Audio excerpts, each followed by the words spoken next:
말씀 다 찾으셨으면 마태복음 19장 16절에서 30절 말씀 교독하겠습니다. 16절 제가 먼저 읽습니다. 어떤 사람이 주께 와서 이르되 선생님이여 내가 무슨 선한 일을 하여야 영생을 얻으리까? 자기가 선한 일을 행하느냐 선한 일을 네가 생명에 들어가느냐 생명을 얻으리라. 이르되 어느 계명이오니까? 예수께서 이르시되 살인하지 말라, 간음하지 말라, 도둑질하지 말라, 거짓 증언하지 말라.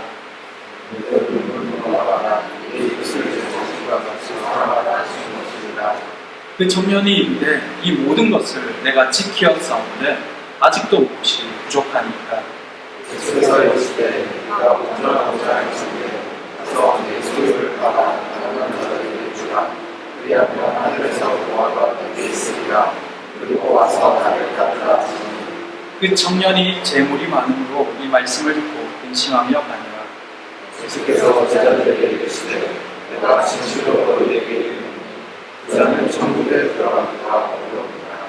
다시 너희에게 말하노니 낙타가 하늘 뒤로 들어가는 것이 부자가 하나님 나라에 들어가는 것보다 쉬우니라 하시니. 제자들이 듣고 몹시 놀라이르되 하면 누가 구원을 얻을 수 있으리까? 예수께서 그들을 보시며 이르시되 사람으로는 할 수 없으나 하나님으로서는 다 하실 수 있느니라. 이에 베드로가 대답하였는데 조서 우리가 얻는 것을 버리고 주를 따르사오되 그런즉 우리가 무엇을 얻으리까? 예수께서 이르시되 내가 진실로 너희에게 이르노니 세상이 새롭게 되어 인자가 자기 영광의 보좌에 앉을 때에 나를 따르는 너희도 12보좌에 앉아 이스라엘 12지파를 심판하리라. 너희의 이름을 위하여 집이나 형제나 자매나 부모나 자식이나 장소를 버린 자마다 여러 배를 받고 또 영생을 상속하리라. 같이 읽겠습니다. 그러나 먼저 된 자로서 나중되고 나중된 자로서 먼저 될 자가 많으리라. 아멘. 반갑습니다. 모두 한 잘 지내셨습니까? 오늘도 역시 덥긴 합니다. 그래도 가장 무더운 시기를 한번 지나고 나서 약간 면역이 된 듯한 느낌을 줍니다. 저는 주일 오늘 말씀을 두고 한 며칠 고민을 했습니다. 생각을 했는데 아무래도 시간을 두고 조금 더 말씀을 준비해야 될 것 같아서 19장 앞부분의 부분들은 건너뛰고 16절부터 말씀을 전하려고 합니다. 이 앞에는 결혼과 이혼에 대한 부분, 아이들에 대한 부분이 나옵니다. 아직 이혼 계획 있는 분 없으시죠? 조금만 더 참아주십시오. 말씀을 좀 더 준비해서 이 부분들을 다시 전할 수 있도록 하겠습니다. 그래서 오늘은 부자 청년의 이야기입니다. 이 말씀은 성도들에게 굉장히 친숙한 본문이면서 한편으로 선입견으로 인해서 선입견이 생겨서 그렇게 달갑지만은 않은, 반갑지만은 않은 본문 중에 하나이기도 합니다.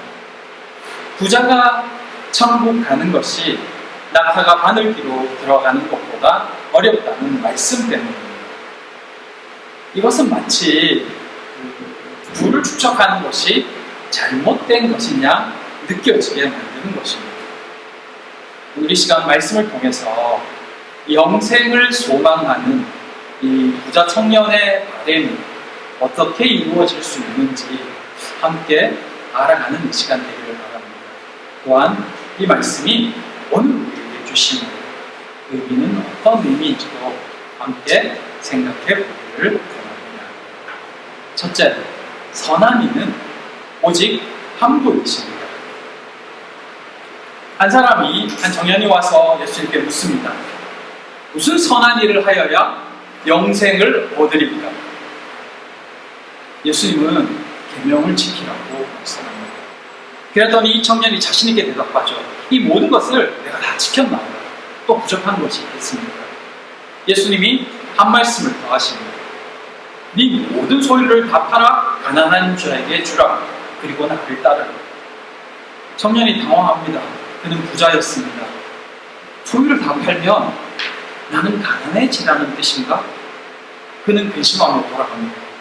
예수님 말씀하십니다. 부자는 천국에 들어가기가 어려웁니다. 우리도 근심합니다. 아, 예수 믿으면서 잘 살기는 틀렸구나. 부자 되기는 포기해야 되는 건가? 부자가 천국 가기 어렵다는 이 말씀, 낙타가 바늘길을 통과하는 것보다 어렵다는 이 말씀은 재물을 많이 가지면 안 된다는 말씀일까요? 잘 살면 천국 가기 어렵다는 말씀일까요? 이 말씀을 이해하기 위해서 우선 예수님을 찾아온 이 사람이 누구인가를 생각해 볼 필요가 있습니다. 그는 경제적으로 넉넉한 사람일 뿐만 아니라 주변 사람들, 특히 이 가난한 사람들에게 자비를 베풀 줄 아는 도덕적으로도 훌륭한 사람이었습니다. 그의 말을 통해 보면 만약 이런 사람이 교회로 온다면 어떨까요? 재산도 있지만 인격적으로 훌륭합니다. 누구나 환영하고 반길 만한 일입니다. 귀한 성도가 오니까 공도됐잖아요. 근데 예수님께서 그에게 너무 힘든 조건을 내걸어서 이 사람이 슬퍼하며 근심 가운데 돌아가게 됩니다. 이 정도의 사람마저 영생을 얻을 수 없다면 도대체 누가 영생을 얻을 수 있는가? 이 질문이 제자들에게 생겼습니다. 왜냐하면 당시에 이 부는 하나님께 복받은 표로 인정받았기 때문입니다. 부유한 사람은 하나님이 복을 많이 주셔서 그런 거다라고 모두가 인정해주고 있었다는 것입니다. 그런데 예수님은 오히려 부유한 사람이 하나님 나라에 들어가는 것이 거의 불가능에 가깝다라고 굉장히 파격적이고 충격적인 말씀을 하시는 것입니다. 이 말씀이 너무 충격적이어서 오랜 시간 이 말씀을 어떻게 조금 더 부드럽게 이해할 수 있을까 하는 여러 시도들이 있었습니다. 그 중에 하나는 이 낙타라는 의미의 헬라어 카멜론을 그와 비슷한 발음인 카밀로, 이게 카밀로는 무슨 뜻이냐면 밧줄이라는 뜻입니다. 그리고 이걸로 바꿔서 밧줄이 바늘길을 통과하기가 어렵다, 이런 식으로 해석하기도 하고, 또 한편으로는 그 바늘길을 성문 옆에 사람이 드나드는 작은 쪽문으로 이해하기도 했습니다.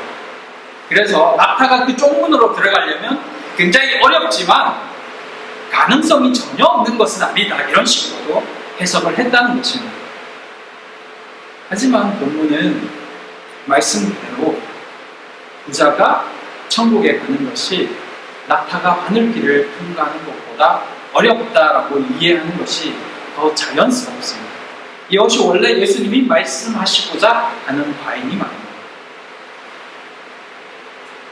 어떤 선한 일을 하여야 영생을 얻을 수 있느냐는 이 청년의 질문에 예수님은 선한 분은 하나님 한 분이시다라고 말씀합니다. 사실 이 본문의 핵심은 이겁니다.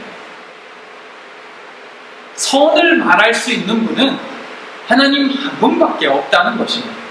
그 말씀은 이 청년이 아무리 훌륭한 자질을 가지고 있다 하더라도 그것만으로는 또 어떤 것을 더해서라도 하나님 나라에 들어갈 수 있는 충분한 자격을 얻기에는 부족하다는 뜻입니다. 그는 하나님 나라에 스스로의 행위로 들어갈 만큼 충분히 선하지 못하다는 뜻입니다. 그러면서 재밌게도 예수님께서는 영생을 얻을 만큼 충분히 선해질 수 있는 길을 말씀해 줍니다. 이게 뭘까요? 그것은 하나님이 주신 계명을 다 지키는 것입니다. 청년이 묻습니다.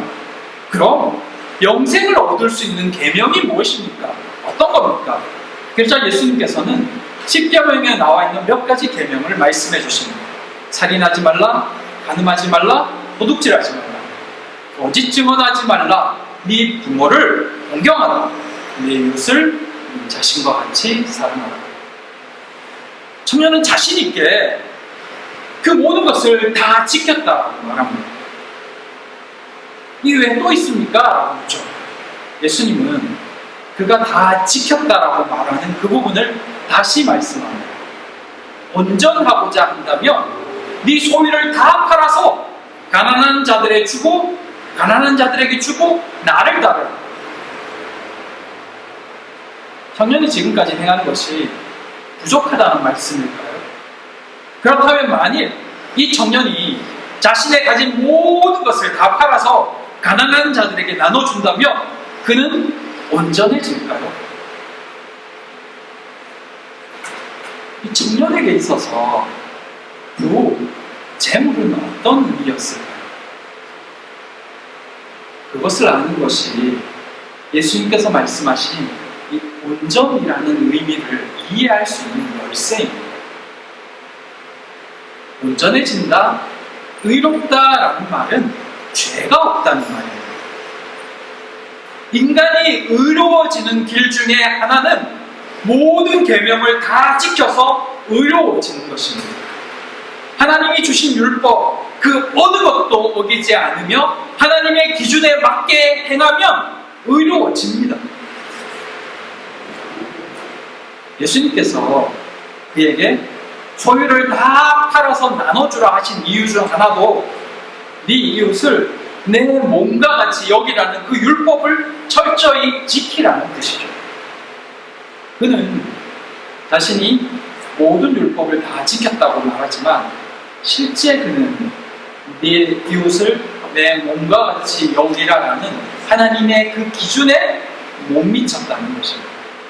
사람들의 안목에서는 또 심지어 그의 생각에는 그가 할 일을 다 했다, 율법을 지켰다, 그리고 사람들도 그를 훌륭한 인격이라고 말하지만 하나님의 율법을 다 지키지는 못했다는 것입니다.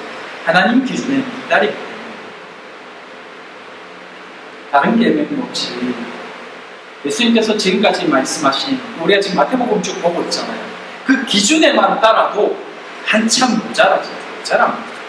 살인하지 말라, 거짓말하지 말라. 그 기준을 예수님 말씀을 통해서 생각해 봤습니다. 살인은 사람을 죽이는 것만 아니라 그의 인격을 무시하는 것, 모독하는 것도 살인죄에 들어갑니다. 예수님 말씀하신, 하나님 말씀하신 그 율법의 기준을 생각하면 그렇다는 것입니다. 그 말은 분명히 하나님 주신 율법을 다 지키면 의로워지지만 하나님이 말씀하신 그 율법을 다 지킬 만한 사람이 없다는 것입니다. 그래서 스스로의 힘으로는 아무리 애써도 의로워질 수 없는 것입니다. 그러면 그 외에 온전해지는 길이 무엇일까요? 자신의 의로 의로워질 수 없는 인간에게 주어지는 또 다른 의는 예수 그리스도의 의입니다. 이 의로움은 철저히 예수 그리스도의 의를 덧입는 것입니다. 이 의로움을 가지는 길은 철저하게 자신은 죽고 자신의 소유권을 예수님께 드리는 것입니다. 그것이 이 청년이 예수님께 질문한 영생을 얻는 길에 대한 예수님의 대답인 것입니다. 청년이 이 대답을 듣고 낙심할 수밖에 없었습니다. 그에게 자신이 의지하던 재물을 다 팔아서 가난한 자들에게 나눠줘야 한다고 말씀하시는 겁니다. 그런데 그 말씀의 진짜 의미는 그가 재산을 다 팔고 가난해져야 한다가 아니었습니다. 이것은 내가 가진 모든 것의 소유권을 하나님께 이전하라는 의미였습니다. 그것의 주인이 내가 아니라 하나님이시다라는 것을 기억하고 그렇게 살라는 것입니다. 그 청년에게 모든 것을 팔라라는 말씀은 제자가 되기 위해선, 영원한 생명을 얻기 위해선 하나님께로 온전한 소유권 이전이 일어나야 된다는 것을 그 청년의 상황에 맞게 구체적인 말씀으로 해주셨던 것입니다. 굉장히 어렵고 두려운 말씀처럼 느껴지지만 실제 이것이 예수 그리스도의 제자된 삶이며 성도의 삶입니다. 하나님 나라 영생을 소유할 수 있는 자는 예수 그리스도의 의로 덧입혀진 자이며 이것은 곧 예수 그리스도로 인하여 거듭난 자들입니다. 거듭났다는 것은 다시 태어났다는 것입니다. 그들은 철저히 하나님의 소유이며 그들의 모든 것도 하나님의 것임을 인정하는 자입니다. 그러니 그런 자들에게는 어떤 일이 생겨도 감사할 수 있는 것입니다. 하나님의 소유니까 하나님의 뜻이 있을 거라고 믿는 것입니다. 좋은 일도 때로 안 좋아 보이는 일도 역시 하나님께서 우리를 인도하시고 보고 계시는 과정이라고 믿을 수 있는 겁니다. 왜냐? 나는 하나님의 것이니까. 그러니 하나님께서 당신의 것을 당신의 뜻대로 사용하시고 당신의 뜻대로 보호하시고 인도하실 거라 믿을 수 있는 거예요. 그게 하나님께 소유권 이전을 한 사람들의 모습이고 제자들의 모습이라는 것입니다. 이 말씀이 왜 청년에게 근심이 되었을까요? 청년에게 제사는 그가 철저히 의지하는 것이었습니다. 자신의 소유라고 철저히 믿고 있는 것이었습니다. 그런데 그것을 다 내려놓아야 한다고 말씀하시니 도저히 따를 수 없는 겁니다. 그가 원한 것은 영생이었지만 그렇다고 그가 예수님을 온전히 의지하고 있는 것은 아니었기 때문입니다. 의지할 다른 대상이 없는 상태에서 자신이 의지하고 있는 것을 내려놓는 것은 사실 죽으라는 말과 다름없죠. 내가 그걸 믿고 살아가고 있는데 그것을 믿고 힘을 받아 살아가고 있는데 그거 내려놔라? 그거 네 거 아니다 라고 말하면 이 사람 보고 죽으라는 이야기잖아요. 그럼 뭘 의지해야 된다는 거예요? 이게 이 청년의 근심이었던 것입니다. 부자가 천국에 가는 것이 낙타가 바늘길을 분가하는 것보다 어렵다라는 말씀은 하나님 없는 세상에서 가장 큰 의지가 되는 게 돈이었기 때문에 결코 그는 내려놓지 못할 것이라는 말씀을 하는 거예요. 부자가 믿는 게 돈이니까 그 돈을 내려놓는다? 그 삶의 의미가 사라지는 거거든요. 그렇기 때문에 부자가 그걸 못 내려놓는다. 비단 부자만 그런가요? 다른 사람도 마찬가지입니다.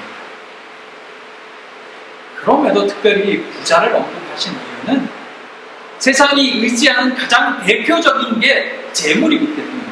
어떤 사람에게는 권력일 수 있겠죠. 근데 대부분의 사람은 돈에 목숨을 겁니다. 그 돈에서, 재물에서 안정과 만족을 찾으려는 태도가 구원을 가로막는 가장 대표적이고 치명적인 걸림돌이 되기 때문에 이 부자를 예로 들고 있는 겁니다. 본문에 부자 청년이 나오기도 하고 하나님께 소유권 이전을 하기 가장 힘든 것이 사실은 재물입니다. 그래서 부자를 예로 들고 있는 겁니다. 하지만 제사라며 당연히 하나님께 그 모든 소유권을 드리는 것이 맞습니다. 하나님께서 모든 것의 주인이심을 고백해야 합니다. 그러기에 제자들은 이 말씀을 이해해야 했습니다. 하지만 이해하지 못합니다. 그러면 누가 부자도 천국에 못 가는데 구원을 못 받는데 누가 구원을 받을 수 있겠습니까? 라는 이 제자들의 질문은 그들이 여전히 인간적인 가치 기준을 놓지 못하고 있다는 것을 알 수 있게 합니다. 사람으로는 할 수 없으나 하나님으로서는 다 하실 수 있느니라. 이 말씀은 우리의 온전한 소유권 이전이 예수 그리스도를 믿을 때야 가능하다는 이야기입니다. 여전히 우리 안에 일어나고 있는 갖가지 소유권 분쟁, 그것은 믿음 안에 거할 때, 성령 안에 충만히 거할 때만 가능하다는 것입니다. 사랑하는 성도 여러분, 사람은 못하지만 하나님은 하신다라는 이 말씀이 얼마나 우리에게 위로가 되는지 모릅니다. 청년은 자기 재산을 내려놓지 못해서 영생을 잃을 위기에 처했지만 하나님께서는 먼저 우리에게 영생을 주시려고 당신의 가장 귀한 소위 독생자 그리스도를 기꺼이 우리에게 내어놓으셨습니다. 예수님이 먼저 하늘 보좌의 모든 소유권을 포기하시고 이 땅에 내려오셔서 우리 대신 이 바늘기 같은 십자가를 통과하셨기에 오늘 우리가 이 자리에 앉아 구원을 누리게 된 것입니다. 우리의 힘으로는 도저히 소유권을 못 넘기니까 주님께서 먼저 내려놓으시고 찾아오셔서 우리에게 소유권을 넘길 수 있는 믿음까지 은혜로 주셨다는 것입니다. 불가능한 일을 가능케 하신 은혜가 하나님께 있습니다. 우리가 그 은혜를 누리기에 이 본문을 이해하고 이렇게 해야 되는 거구나, 이렇게 되는 것이구나까지도 이해할 수 있게 된 것입니다. 하지만 우리가 알다시피 여전히 붙들고 있는 게 있습니다. 아니다 말하면서도 가끔은 그게 자녀이기도 하고 가끔은 그게 재물이기도 하고 가끔 그게 자존심이기도 하고 또 장래에 대한 두려움이기도 합니다. 그것까지 주님께 맡기라는 것입니다. 어렵죠. 내 생각이 들어가면 정말 어렵습니다. 불안하기도 하고요. 근데 그것까지 하는 것입니다. 그게 온전한 소유권 이전입니다. 우리의 길을 인도하시는 아버지께서 일하실 줄 믿습니다. 그 믿음으로 주께 나아가는 모두가 되시기를 바랍니다. 둘째, 은혜는 공로가 아닙니다.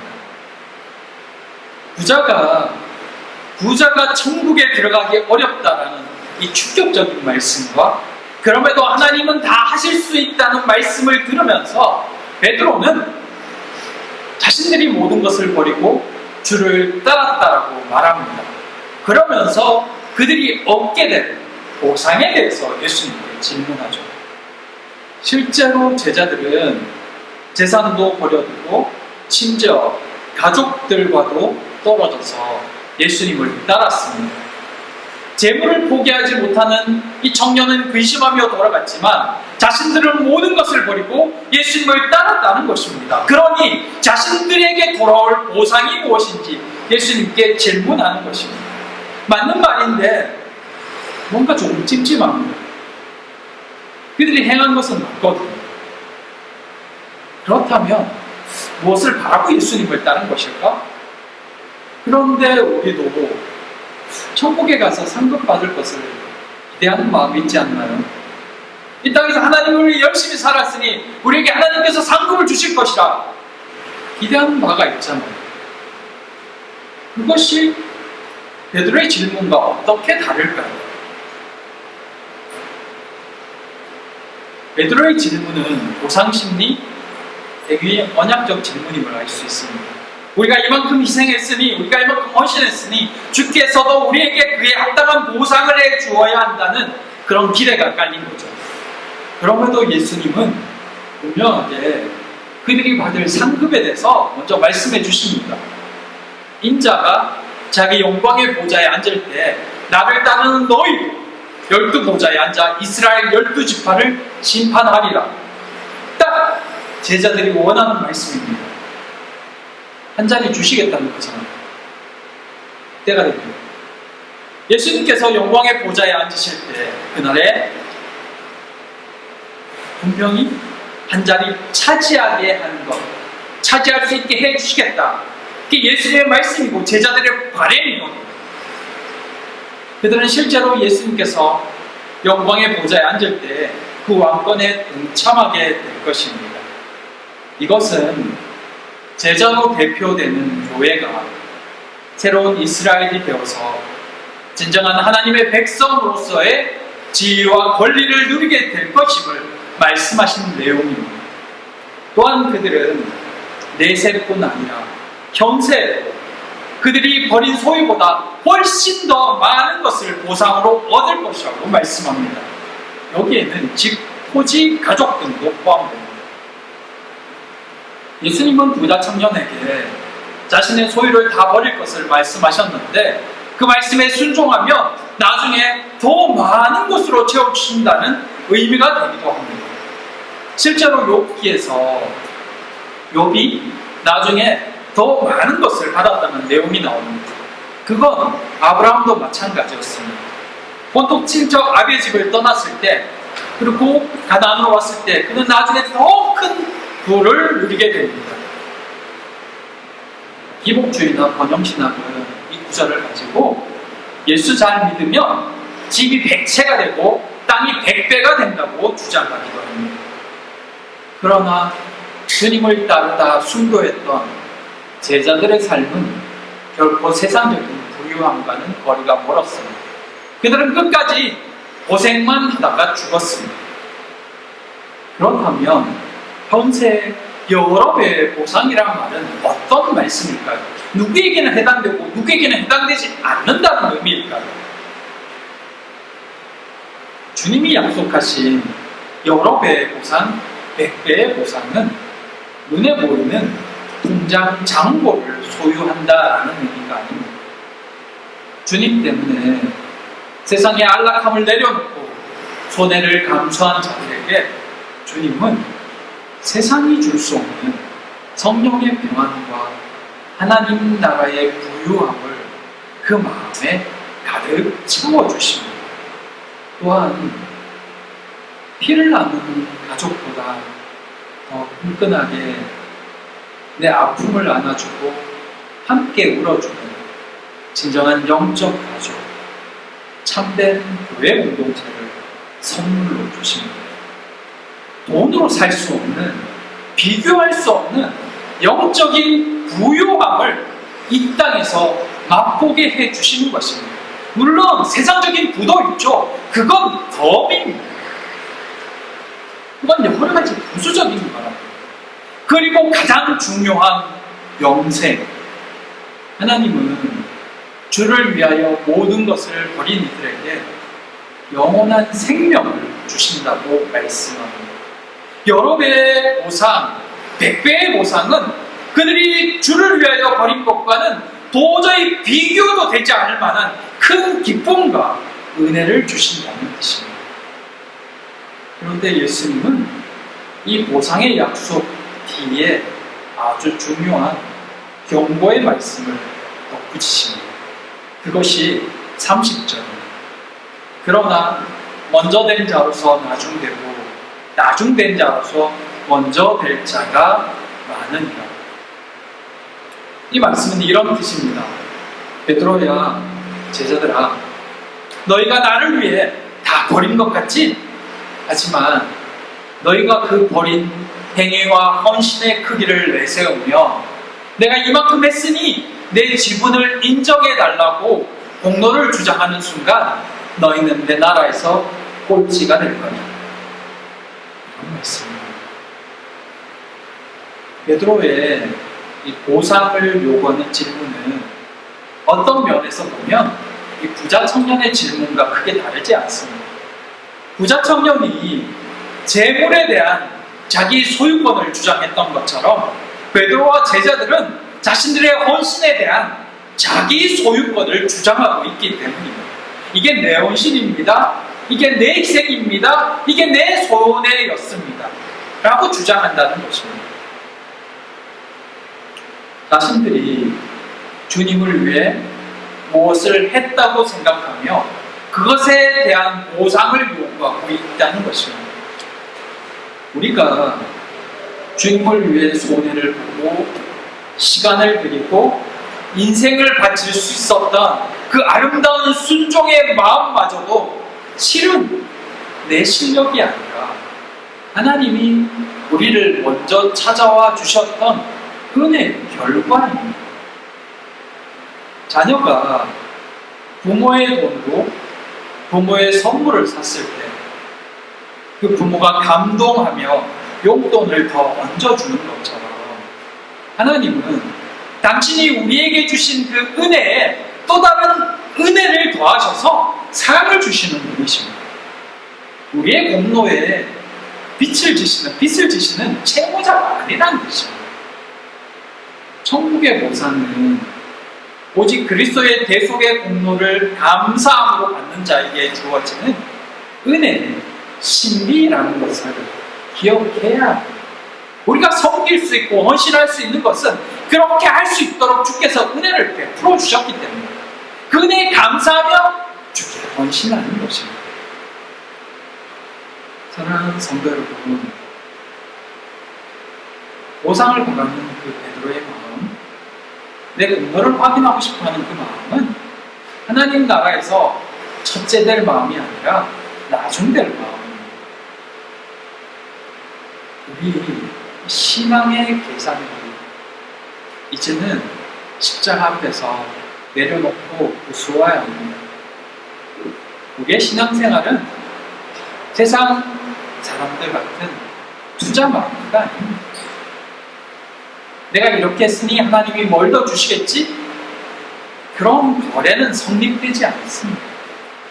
우리의 구원과 삶은 은혜로 시작됐고 은혜로 지속되며 은혜로 마무리될 것입니다. 무엇을 꼭 기억하시기 바랍니다. 오늘 이 시간 우리의 삶을 정직하게 돌아봅시다. 오늘 우리의 마음을 근심스럽게 하는 게 무엇입니까? 그 문제들을 듣고 쥐고 우리는 왜 여전히 불안할까요? 근심할까요? 내가 잡고 있기 때문입니다. 물론 앞날을 알 수 없죠. 내 미래를 어떻게 알며 내 자녀가 어떻게 자랄지, 장래가 어떻게 될지, 누구를 만날지 어떻게 합니까? 생각하면 불안하죠. 하지만 그것도 하나님이 주신 것입니다. 하나님이 하십니다. 그러면 하나님을 의지해야 합니다. 하나님께 올려야 합니다. 그래야 주께서 일하시고 우리의 마음엔 주께서 주시는 평안이 임하는 것입니다. 다시 한번 이 시간 주님 앞에 마음들을 올려드릴 수 있기를 원합니다. 함께 기도했으면 좋겠습니다. 내 손에 꽉 잡고 있던 이 신앙의 계산들을 내려놓을 수 있게 해달라고, 여전히 내 마음을 불안케 하는 것들을 아버지 앞에 올려드립니다 하고 기도하기를 원합니다. 한나가 하나님의 음성을 엘리 제사장을 통해 들었을 때 근심하지 않았던 것처럼 주께 마음을 올려드리고 하나님이 주시는 평안을 붙드는 시간 되길 원합니다. 우리 같이 기도합시다. 하나님, 이게 여전히 불안합니다. 이게 근심스럽습니다. 주여, 내 마음에 평안을 주시옵소서. 나는 나의 최선을 다하겠습니다. 그리고 주를 믿습니다. 이 시간 기도하며 주께 나아가도록 하겠습니다. 기도합니다.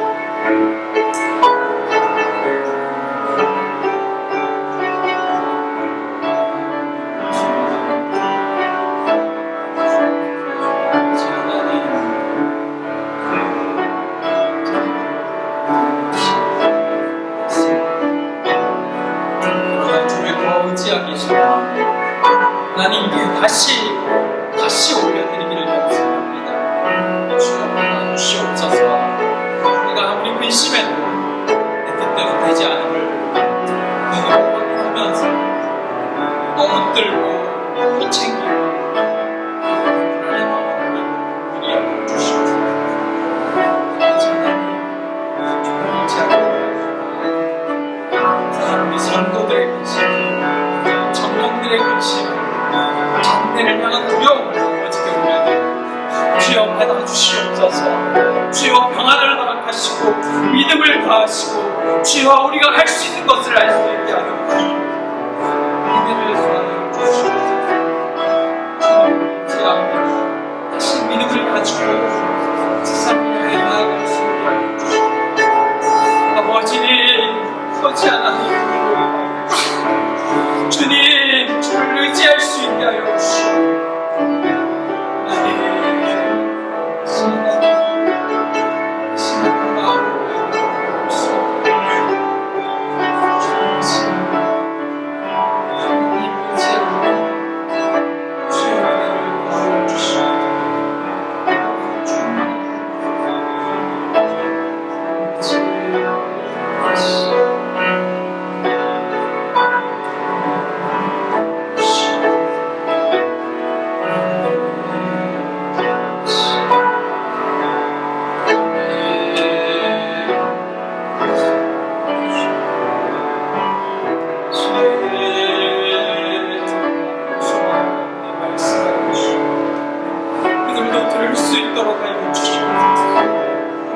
경험할 수 있게 하여 주시옵소서.